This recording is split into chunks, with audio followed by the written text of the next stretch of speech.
अथ श्री कार्तिक मास महात्म्य 20वां अध्याय।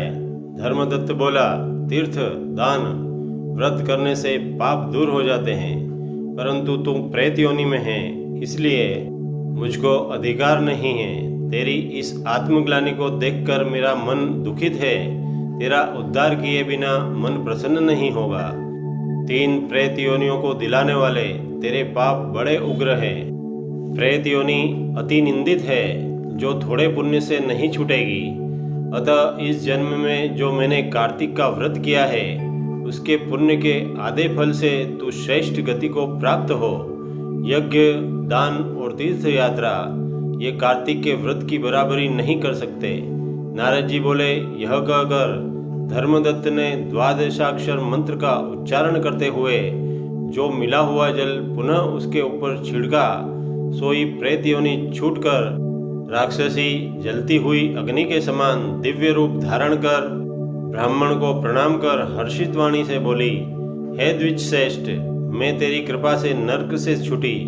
पापों में डूबी हुई मुझको आप निश्चय नौका रूप हो। आपको कोटि कोटि प्रणाम। भगवान विष्णु आपका कल्याण करे। नारद जी बोले, तब कल्हा ने देवताओं से युक्त प्रकाशमान विमान को देखा।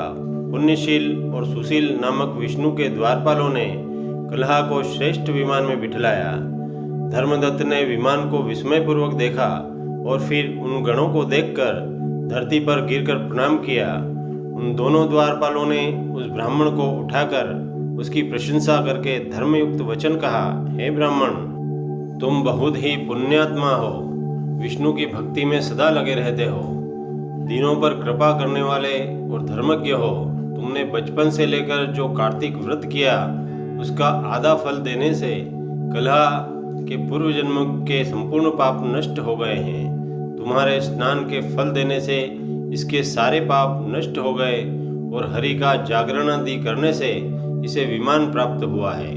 नाना प्रकार के भोगों को भोगने अब वैकुंठ को जा रही है। तुमने जो दीपदान किया था, उससे इसे तेज प्राप्त हुआ और तुलसी के पूजन तथा कार्तिक के व्रत से जो तुमने इसको पुण्य दिया, सो यह विष्णु के समीप जाती है और तुम भी इस जन्म के अंत में परिवार सहित वैकुंठ को जाओगे।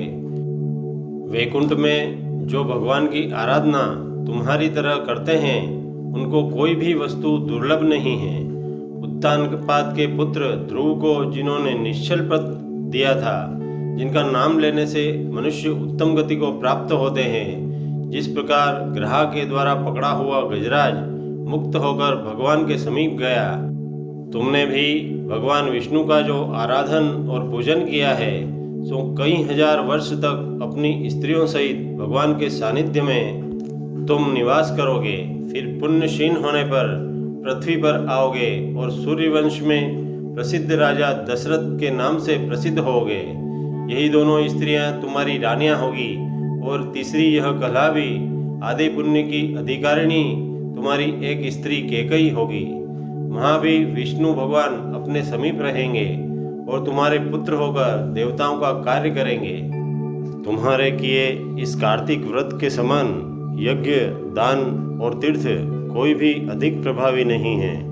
हे विप्रेंद्र, तुम धन्य हो जो तुमने विष्णु भगवान का प्रसन्न करने वाला यह व्रत किया, जिसके आधे फल प्राप्त होने मात्र से ही कल्हा हमारे साथ विष्णु लोक को प्राप्त कर रही है। श्री कार्तिक मास महात्म्य 20वां अध्याय समाप्त।